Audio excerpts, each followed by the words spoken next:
नमस्ते दोस्तों, twin hub India में आपका स्वागत है। कार्टून, एनिमेशन और फन का डेली डोज। सब्सक्राइब करें और बेल आइकन दबाएं। रत्नपुर के हरे भरे जंगल में मानसून का समय करीब था।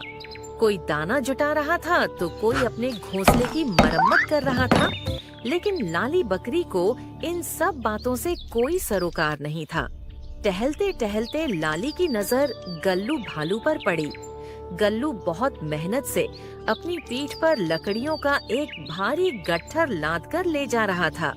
उसे देखकर लाली बकरी जोर से हंसी और बोली, अरे गल्लू भालू, तुम इतने ताकतवर होकर भी यह मजदूरों वाला काम क्यों कर रहे हो? इतनी भारी लकड़ियाँ अपनी कमर पर लाद कर कहाँ भागे जा रहे हो? गल्लू भालू ने रुककर अपनी सांस ली और पसीना पोंछते हुए कहा, अरे लाली, क्या तुम्हें पता नहीं कि बरसात का मौसम सिर पर है? इस बार मानसून बहुत तेज होने वाला है। अरे मानसून नजदीक है तो क्या हुआ? जब बारिश आएगी तब नहा लेंगे। क्या तुम्हें याद नहीं कि आज हम सबको नीलगिरी की पहाड़ियों की सैर पर जाना था? तुम ये लकड़ियाँ ढो रहे हो। बात सिर्फ नहाने की नहीं है लाली, मुझे बारिश की मार से बचने के लिए एक बहुत ही मजबूत घर तैयार करना है। मैं ये लकड़ियाँ इसलिए इकट्ठा कर रहा हूँ ताकि पानी बरसने से पहले ही मेरा घर सुरक्षित हो जाए। लाली ने मजाक उड़ाते हुए कहा, क्या बेकार की बातें कर रहे हो? अभी तो बारिश आने में 2 महीने बाकी हैं और तुम अभी से अपनी कमर तोड़ रहे हो। अरे भाई, जो होगा देखा जाएगा। तुम व्यर्थ की चिंता कर रहे हो। गल्लू भालू बोला, लाली, तुम बेफिक्र रह सकती हो, पर मैं नहीं चाहता कि जब मूसलाधार बारिश हो तो मुझे और मेरे परिवार को भीगना पड़े। घूमने फिरने तो हम बाद में भी जा सकते हैं, लेकिन पहले सिर पर छत और पेट में दाना होना जरूरी है। ये कहते हुए गल्लू भालू भारी कदमों से अपने घर की ओर बढ़ गया। उसे लगा कि गल्लू बेकार में ही डर रहा है। वह सोचने लगी कि अब किसके पास जाया जाए। तभी उसे सोनू खरगोश का ख्याल आया। चलो सोनू खरगोश के पास चलते हैं। वह तो मेरी तरह मस्त मौला है, वह जरूर मेरे साथ घूमने चलेगा। लाली ने सोचा और सोनू के घर की तरफ निकल पड़ी। रास्ते में ही उसे सोनू खरगोश मिल गया, लेकिन लाली यह देखकर हैरान रह गई कि सोनू के दोनों हाथों में गाजर थी और वह बड्ढी मुश्किल से उन्हें संभालते हुए अपने घर की ओर जा रहा था। लाली ने उसे आवाज दी, अरे सोनू, क्या हुआ? क्या आज सुबह से ही बहुत तेज भूख लग गई है जो इतनी सारी गाजरें लेकर भाग रहे हो? तुम्हें याद है ना, आज हमें सिल्वर लेक घूमने जाना है। सोनू खरगोश रुका और हाँफते हुए बोला, नहीं लाली, मुझे अभी भूख नहीं लगी है। ये खाना तो मैं जमा करने के लिए ले जा रहा हूँ। जमा करने के लिए? पर क्यों? क्या जंगल में गाजरें खत्म हो गई हैं? नहीं, पर बारिश का मौसम आने वाला है। जब चारों तरफ पानी भर जाएगा और जमीन गीली हो जाएगी तो गाजरें खोदना और बाहर निकलना बहुत मुश्किल हो जाएगा। इसीलिए मैं पहले ही इतना खाना जमा कर रहा हूँ ताकि बरसात के दिनों में मुझे भूखा न मरना पड़े। लाली बकरी झुंझला उठी। उसने कहा, क्या हो गया है इस रत्नपुर जंगल के सबको? हर कोई बस बरसात को लेकर परेशान दिख रहा है। वह गुस्से में वहाँ से आगे बढ़ गई। उसने रास्ते में जिस भी जानवर को देखा है कोई बरसात की तैयारी में लगा था। थक हार कर लाली अपनी गुफा में वापस पहुँची और खुद से बोली, छोड़ो, लगता है आज घूमना मेरी किस्मत में ही नहीं था। कोई बात नहीं, कल घूम लेंगे। अभी तो मजे से सो जाती हूँ।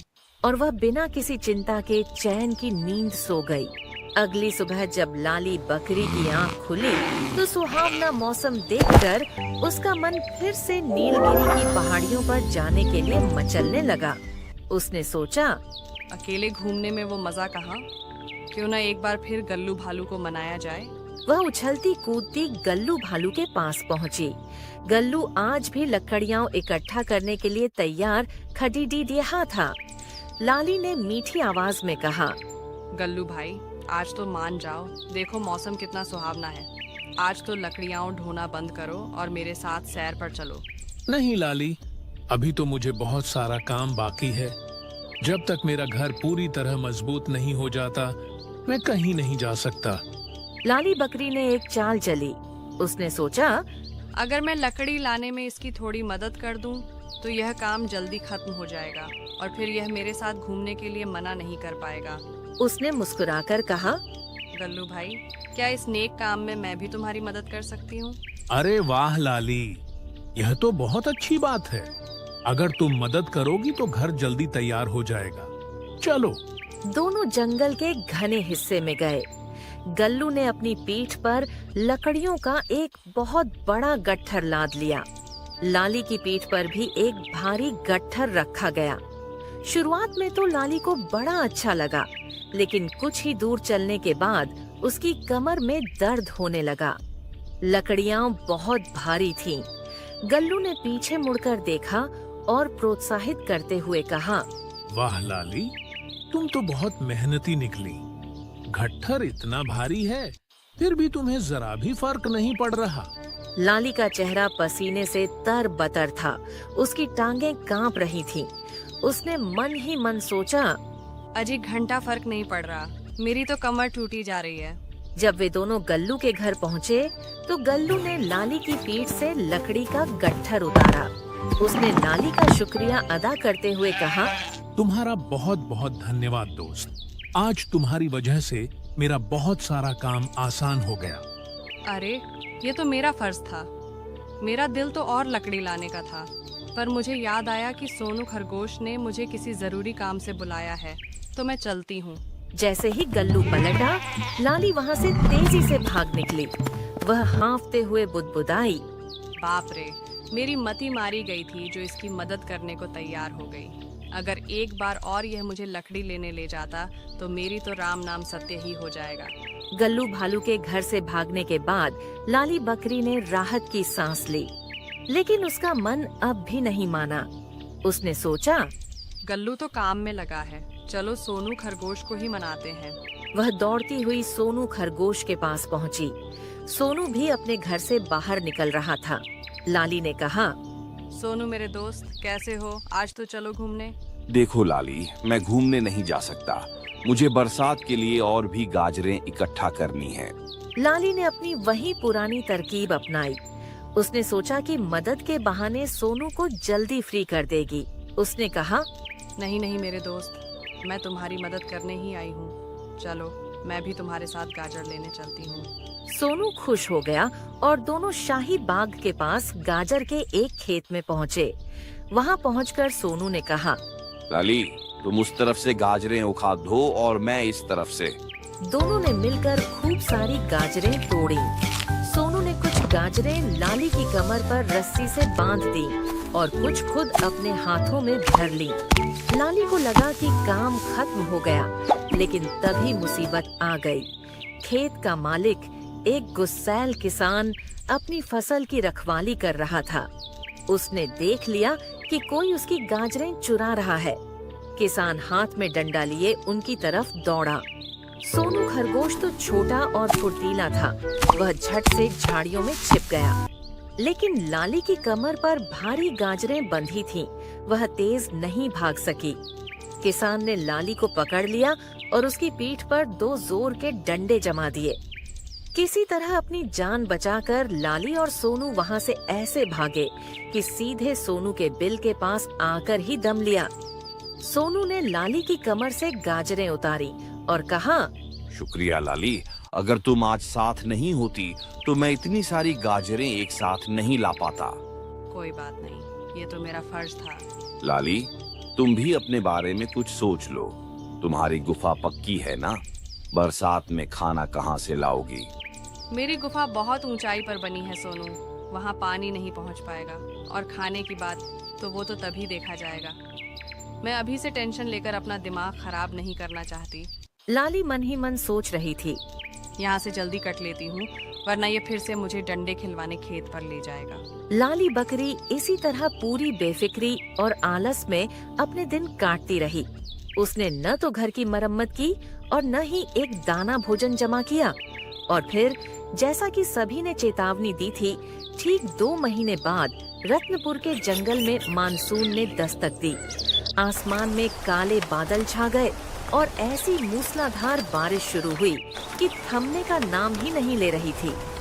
देखते ही देखते जंगल के निचले हिस्सों में पानी भरने लगा। तेज हवाओं के कारण कई कमजोर पेड़ गिर गए और छोटे छोटे खेत तालाब बन गए। लेकिन लाली बकरी अपनी ऊंची गुफा में सुरक्षित बैठी मुस्कुरा रही थी। वह खुद से कहने लगी, सब बेवकूफ थे जो इतनी मेहनत कर रहे थे। देखो, सब परेशान हैं और मुझे कोई परेशानी नहीं हो सकती। मेरी गुफा तो सबसे ऊंचाई पर बनी है। चाहे आधा जंगल पानी में डूब जाए, पर यहाँ पानी पहुँच ही नहीं सकता।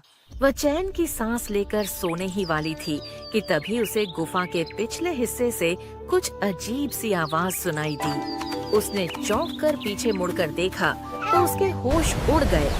सामने से पानी की एक तेज लहर उसकी तरफ आ रही थी।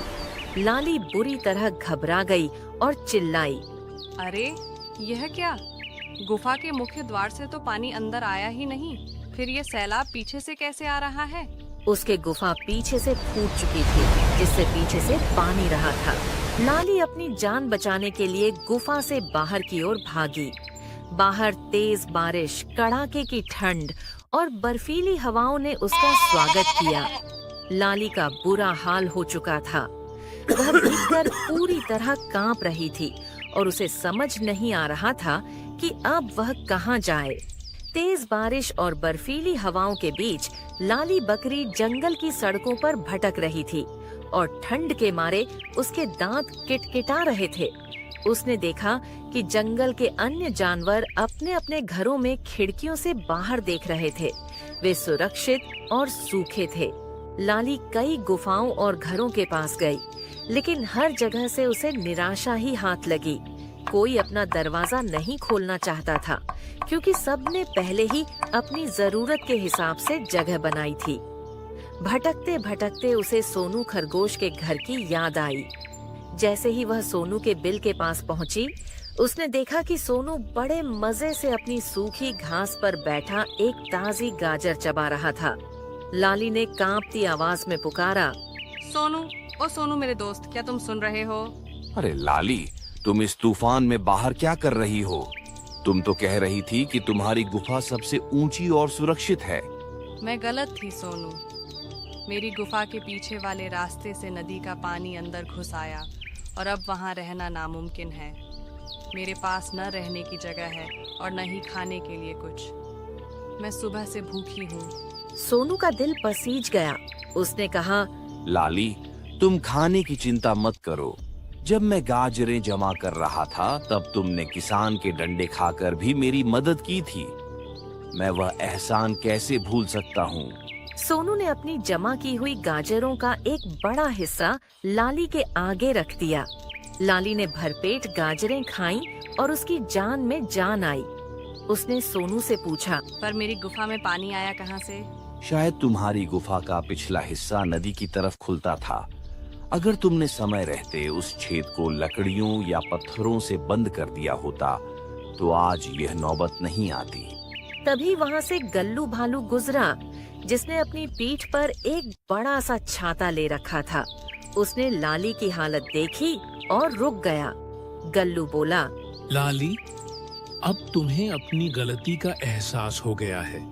परेशान मत हो, तुम मेरे बनाए हुए लकड़ी के घर में रह सकती हो। क्या सच में? तुम्हारे घर में? आखिर उस घर को बनाने के लिए लकड़ियां ढोने में तुमने भी तो अपनी कमर तो ढवाई थी। चलो मेरे साथ। लाली की आंखों में खुशी के आंसू आ गए। उसने कसम खाई कि अब वह कभी आलस नहीं करेगी।